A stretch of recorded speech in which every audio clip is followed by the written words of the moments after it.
আজকে বানাবো মশলার পিঠা। এখানে আতপ চালের গুঁড়ি নিয়ে নিয়েছি, এই দেখো শুকনো ঝরঝরে।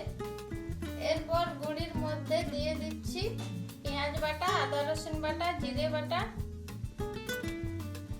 আর দিয়ে দিচ্ছি জোয়ান। কালারের জন্য দিয়ে দিচ্ছি জিলাপি রং।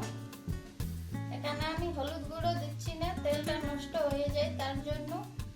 তোমরা চাইলে হলুদ গুঁড়ো দিতে পারো। পরিমাণ মতো নুন দিচ্ছি। এরপর মশলাগুলো মিলিয়ে নেব।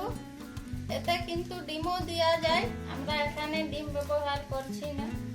মশলাগুলো ভালোভাবে মেলানো হয়ে গেছে। এরপর দিয়ে দিচ্ছি শুকনো লঙ্কার গুঁড়ো।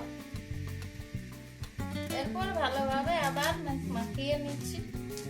গুঁড়ি মশলার সাথে ভালোভাবে মিলিয়ে নিয়েছি। এরপর এদিকে আমি গরম জল হতে দিয়েছিলাম। এরপর ফুটন্ত জল গুঁড়ির মধ্যে দিয়ে দিয়ে গুঁড়িটাকে গুলে নেব।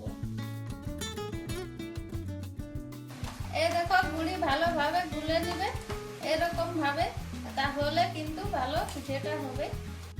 এরপর গরম কড়াইয়ের মধ্যে দিয়ে দেব রিফাইন তেল। তেল গরম হয়ে গেছে। এরপর অল্প অল্প করে গুঁড়ি দিয়ে দেব।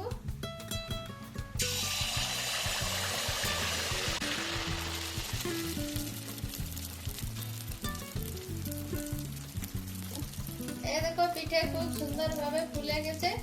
এরপর পাল্টে নেব।